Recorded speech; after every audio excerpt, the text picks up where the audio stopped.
All right, in Greek mythology, there is an event, a war, called the Titanomachy. It's the battle of the Titans, the battle of the gods.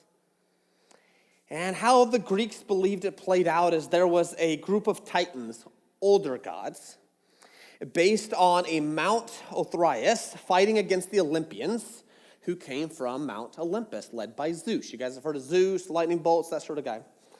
And I guess this battle took place over a 10-year period of time in an area called Thessaly. And as the battle played out, this war was fought to decide which generation of gods would have domain over the universe. And it ended in victory for the Olympians. Now, one of the Titans, his name was Atlas. He was a leader of the Titans, and because of his role in this battle, Zeus gave him a very special punishment. You've probably seen it in pictures and statues. But he was to hold the sky up for all of eternity. He was to shoulder the weight of the sky. Oftentimes it's thought he's holding the weight of the world. That's not accurate.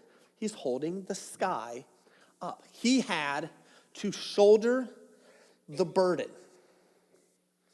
He had to hold it up. He was pinned underneath the sky, unable to move there forever. I guess he's still doing it today. I mean, from what I hear.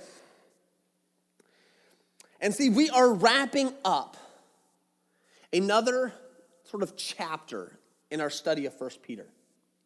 We're finishing up Peter's gospel-centered ethic that he's been sharing with these Christian believers.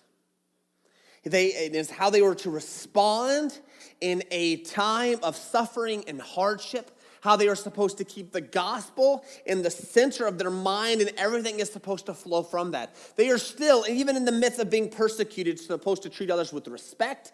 They're supposed to honor the emperor who might be persecuting them. This ethic that he had to share with them was different. And it was difficult and it was hard. And we've been studying it now for the last quite a few weeks. This ethic about how we're to, in essence, show honor and show grace to people who do not humanly deserve it. Just as Jesus showed us grace for people who don't deserve it. And as he concludes this portion, he's wrapping everything up. He is challenging these Christians. Just like Atlas was to shoulder and carry the sky, he is challenging Christians to shoulder up the community of faith. To carry the weight of the community on their shoulders, to own it, to carry it, to preserve it. We are to carry the Christian community on our shoulders. And Peter is going to help us see how. So we're in 1 Peter chapter 4, verse 7. He says, "The end of all things is at hand. Therefore, be self-controlled and sober-minded for the sake of your prayers. Above all, keep loving one another earnestly, since love covers a multitude of sins. Show hospitality to one another without grumbling. As each has received a gift, use it to serve one another. As good stewards of God's varied grace, whoever speaks as one who speaks oracles of God, whoever serves as one who serves by the strength that God supplies, in order that in everything God may be glorified through Jesus Christ. To him belong glory and dominion forever and ever. Amen."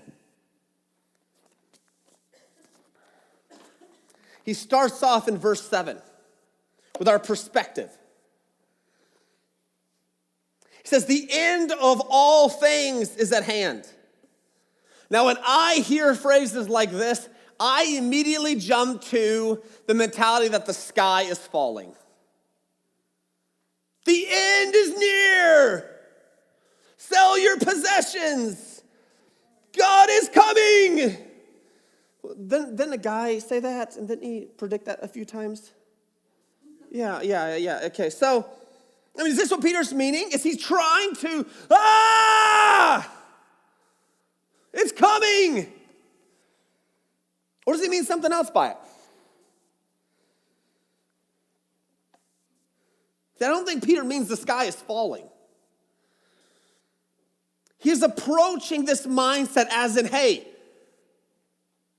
the end of God's plan is coming to pass.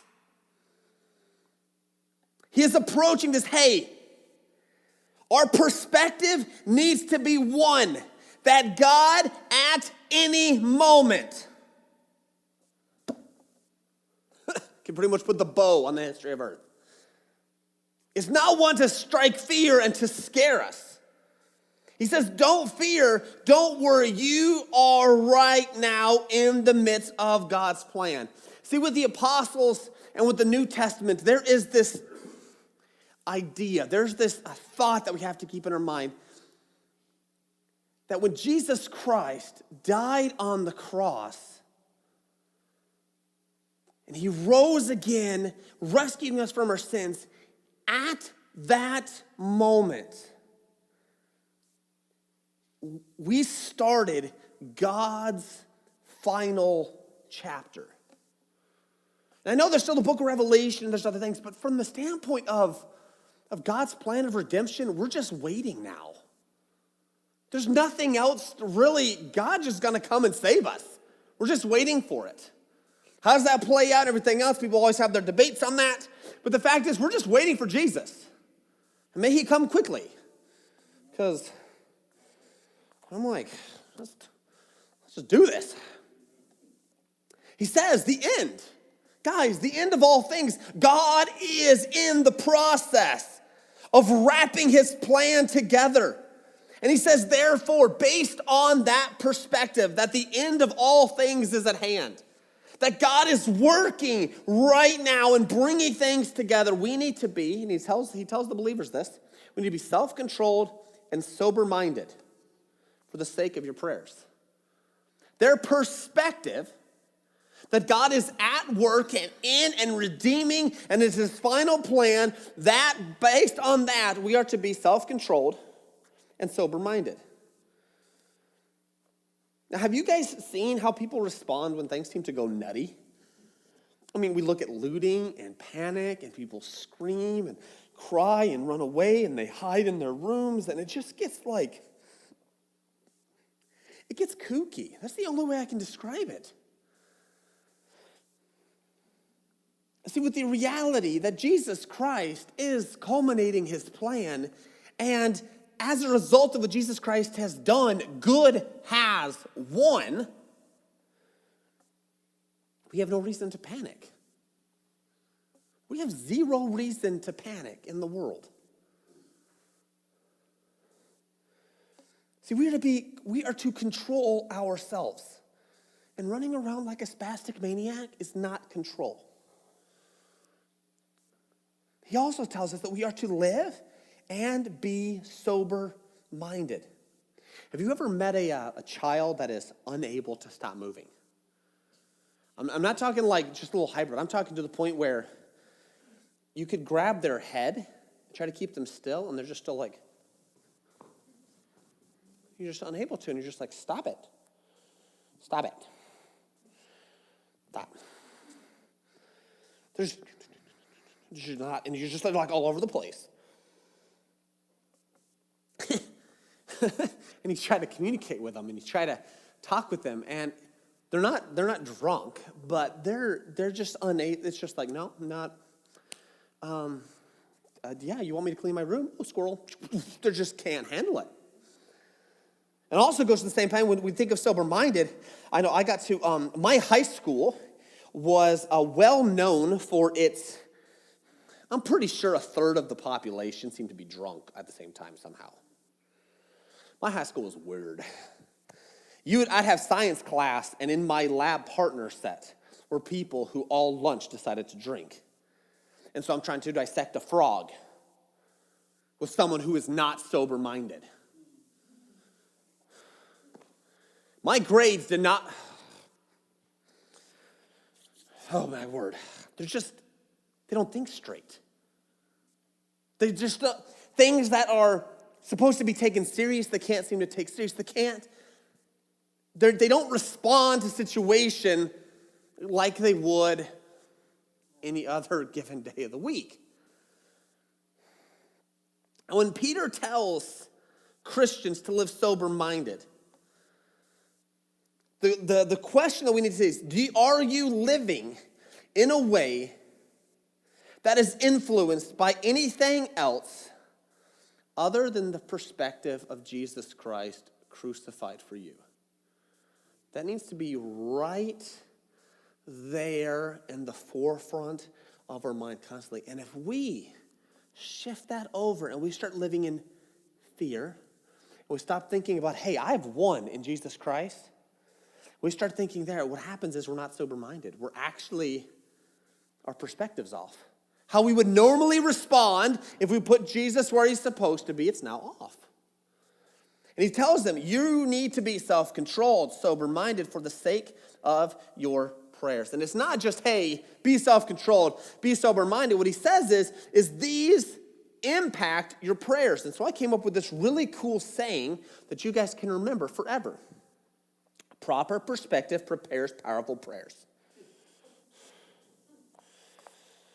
Let's say that 5 times fast. No. Proper perspective, having a proper perspective that Jesus Christ and his plan, it's at hand. We are living in the midst of God's final chapter right now.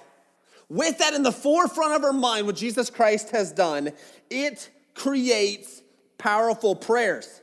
Because if we are not living self-controlled and sober-minded, Peter says it affects our prayers. It affects them. It affects what we pray for. Honestly, when we panic and begin to worry about situations in life, usually the first thing in our mind is not, I need to talk to God about this. Is it? Usually we start thinking about all the things that could possibly go wrong that haven't yet, but they could. So I got to worry about them. I got to fret over them. I got to keep thinking. Oh my word, how am I going to make this? I don't have this bill. Oh my goodness, the sky is falling. Oh no, Donald Trump did something else. We get our focus on everywhere else. And then there usually comes a time, it's usually after a few days, or one of our friends is like, hey, stop it. It's okay. And we're like, oh yeah. Jesus Christ died on the cross for my sins. I am free in sin. In his grace, I have everything that I need. And if I die today, I'm going to be in heaven. That doesn't sound too bad. And then we start praying. God, help me not to worry. You got this. I trust that you got this. You see how our perspective changes? And that's the kicker. See, that right there is sober-minded. Our prayers. If we're panicking, the first thing, we're not able to pray right. Because honestly, we're probably not praying. Because we're panicking, we're freaking out. See, a proper perspective allows us to pray. I just want to think about this. Even in the midst of things going on in our church, ultimately at the base level, as each and every one of us has the proper perspective of Jesus Christ crucified, it impacts ministries, it impacts our evangelism, it impacts our worship, it impacts our study, et cetera, et cetera. See, the perspective allows us to pray right, allows us to pray properly. I'm really liking these P words right now. It allows us, see, prayers propel the ministry here at a church. Prayers propel the ministries. They give us proper perspective. I can just keep saying P's all the time, but you guys get the idea. It's like on my lips now. It's great. I read an article, just to highlight this, I read an article here this week actually, and it's about, I guess in Europe, they have these, you can put them inside your skin, and they're pretty much like a permanent bus pass, I guess. And people all over the Facebook comments are like, oh, the end is near. We better stop this. Oh, the Antichrist. People freaking out. Now, I'm like, okay, see, in one standpoint, is there anything technically wrong with putting something in our skin? Not Not really. I mean, we get shots. We take medicine. We do things all the time that's technically unnatural to our body. So fine. Okay, I wouldn't do it. But if someone else does it, I'd be like, you're going to hell. Okay, it's just not, whatever. But a lot of people, some people do think that, and that's fine, I guess. So, but all the comments were freaking out. Like, the end times are here, we're all going to die, we better stop. And I'm thinking to myself, I'm like, hey, if this means that God's coming back a little bit quicker, yeah, let's do this. Come on, bus passes. I don't know. I'm just like, or it's how it affects our perspective. Our perspective helps us look at those things and say, how did you don't get an infection? Well, that's interesting. Okay, and we go about our day. Or we have the fear mentality where we're all going to die, and it throws us off. We're no longer thinking self-controlled and sober-minded. And so the first one is we must have the proper perspective. Let's look at verse 8. Above all, keep loving one another earnestly, since love covers a multitude of sins. Show hospitality to one another without grumbling. So I have heard that men do not like to ask for directions. I've heard this, okay? So some are so confident in their keen sense of direction, they won't even ask directions from their smartphones. Yes. I get lost in the mall. So I pretty much ask for directions all the time, but I've heard, other guys don't, okay? So, because ultimately, in a guy's mind, it's the destination that matters. No, yes, I took 3 wrong turns and we're 30 minutes late, but you know what? We got there. It's the destination that matters, okay? It's the destination. Well, here in verse 8, Peter gives us the destination. He says, above all. Some of your translations might say, and most importantly, above everything, keep loving one another earnestly. Our destination is that of love. A place of love, an environment of love. Above all, keep loving one another earnestly, since love covers a multitude of sins. In Proverbs chapter 10, verse 12, it says, hatred stirs up strife, but love covers all offenses. Have you ever looked at it like a really clean, like pretty much a clean pond or a river? It's like actually you can see the bottom of it. It's really cool. You can see the fish up until the point you start walking in the pond and all that dirt falls up, or maybe it's the geese poo-poo or whatever happened to come up and the fish, and suddenly that really crystal clear pond, you can't see the bottom of it, can you?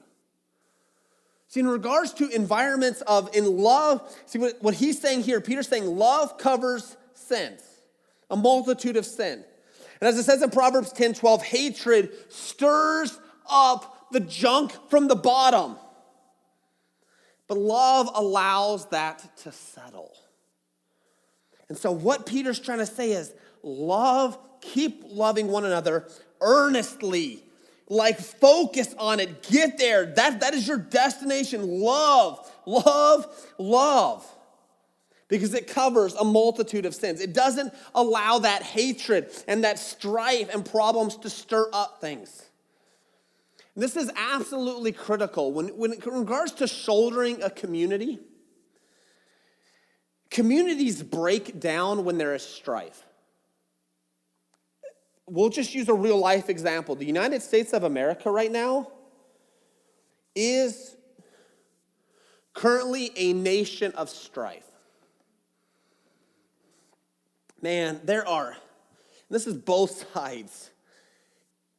It's embarrassing. The amount of junk and strife that we're stirring up about each other. It's sickening. We are literally going out of our way to finding one thing possibly wrong with somebody else because we're trying to stir it up to cover up good that person's trying to do. We do it all the time. Well, did you hear that 35 years ago, that person said something that I didn't like? Oh, my word. And people freak out over it. You telling me that none of you guys made a mistake 35 years ago? I'm not even 35 years old. I can't even imagine that. You're going to hold my childhood against me? God help me. Man. But that's what we like to do, stir it up. It breaks down the community when we stir up strife in each other's life. I have seen numerous times that when people are allowed to mess up, when people are allowed to be who they are, communities grow stronger. See, when someone messes up and says something mean to me, you know what? I'm like, that wasn't nice. I'm going to love, and I'm just going to say you had a really bad day. And I'm going to settle that down because what it does is it allows the relationship to continue. See, because we all grow in a place of peace. When things are stirred up, the last thing in our mind is, what is God trying to teach me in this moment? We're thinking, how can I drown this person in this pond? We get mad. And the thing is, love covers a multitude of sins. It covers it. It keeps things calm. And this is the environment, the destination that we need to be going for. This does not mean, and I have heard this said to me, and when you live gracefully with people, it does not mean you accept and embrace their sin. And I'm just going to use a personal example. I have talked to people in the church who are living in sin. And you know what? They know they are. It's never some mystery. They're not like, what? I didn't know that. I'm like, yeah, you did, if they ever said that, okay? They don't know it, but the fact is, I have a better chance of reaching into their life if I continue to love them despite their stupid choices. It's the same thing that goes with me too, okay? It goes back and forth, okay? It does not mean you accept it. Because honestly, I can sit here from the pulpit and I can probably nitpick and find something wrong with each one of your relationships with somebody. But what good would that do? I saw Clyde. He was mean to Linda. And Linda hit him with a frying pan. I don't know if that really fits the whole honor and love mentality, you know? I saw somebody else do something else. I mean, give me a break. If we were all technical, we'd all look at our own relationships and says, we need help. Thanks, buddy. All right, so that's exactly it. How do we do that? What's the point? Because if we're all honest, we can all look at constant areas in our life and realize I'm too selfish here. I'm not doing things right here. I'm blowing it here. I'm doing something wrong here. I'm doing something wrong here. Yeah, and we can get overloaded by it. But the fact is, God's like, yes, you guys, humanly speaking, blow it all the time. I love you. I died for your sin. Trust me. Follow me. And he gives us a direction, a destination to go, and that's the goal. So Peter wants them to love each other above all things. Now this verse 9, you guys might be wondering, how does hospitality fit into this love? See, I think hospitality in those days wasn't just inviting someone over for dinner, okay? Back in those days, they did not have Motel 8s and Holiday Inns and what's another place? Motel 6, 8, La Quinta, La Juanta, I don't know. There's all sorts of places. Okay, they didn't have those. You traveled to another town, you had to sleep in the courtyard. Not the safest place for a family with children. I could not imagine bringing my family of my wife and 3 girls into downtown. Let's sleep out on the street because we're trying to go see grandma. And if people are going through persecution like we believe they are, they might have had to have left their town and are leaving. And Peter's like, show hospitality to these Christians. Love on them. You guys see that little phrase, without grumbling? What? Peter, that is too hard.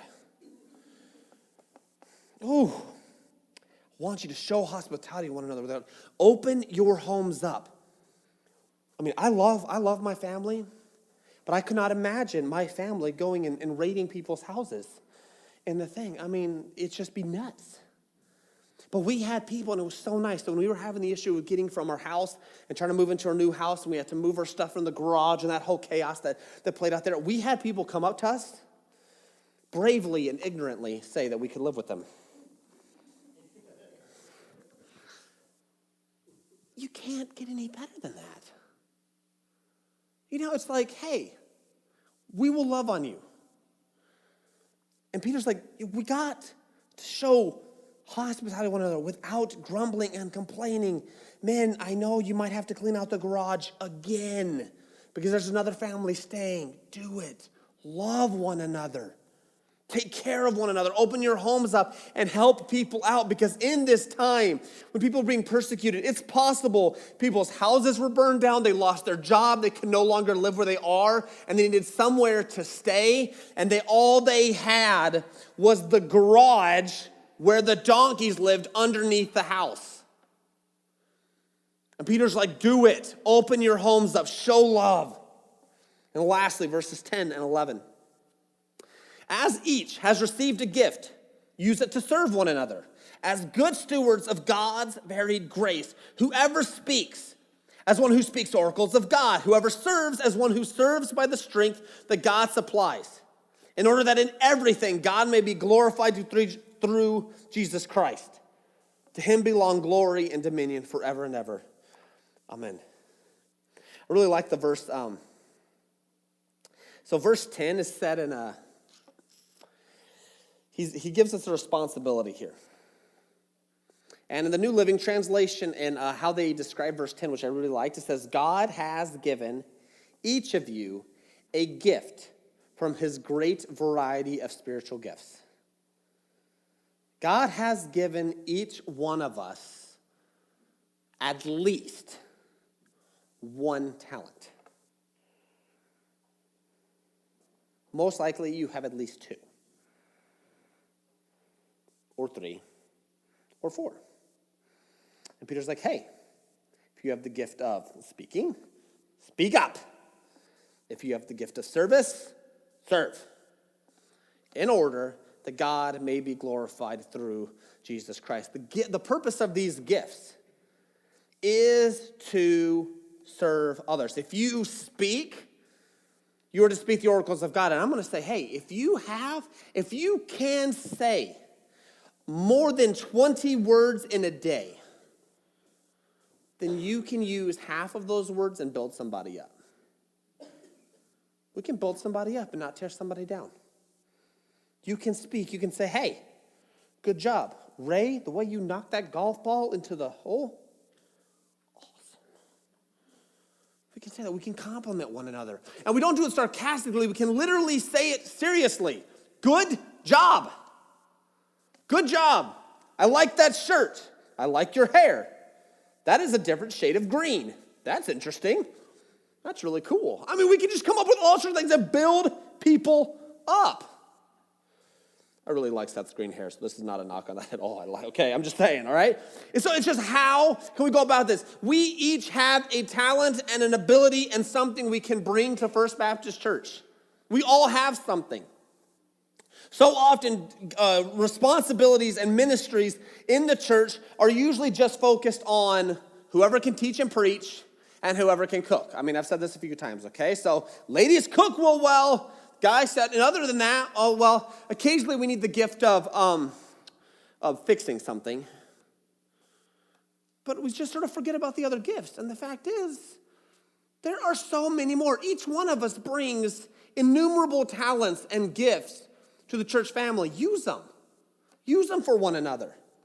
That's what Peter's saying. As each of you has received a gift, use it. Help people out. And I love, so look at the end of verse 11. It says, in order, that in everything, that word everything that we do as a church, every comment, every statement, every act of love, every gift, every patient, I shut my mouth, but I really want to speak moment that we demonstrate, each one of those ultimately is for the glory of Jesus Christ. And it is through him and through his work in our life that we are able to serve and to love and to show hospitality and to be self-controlled and sober-minded. It all is at the person and work of Jesus. Period. It is through him. And he finishes up, to him belong glory and dominion forever and ever. Amen. See, Christians, we depend on each other. Each one of us are holding the community of faith and this church on our shoulders. It is our responsibility. It's not going away. You can't get away from it. Because as we fail to shoulder our burden, we're just sort of handing the burden over to others. And they're carrying it. So we have to have the right perspective. We have to be headed in the right direction of love, and we have to use our gifts and live responsibly. And then we can shoulder the burden, and God is just going to do great.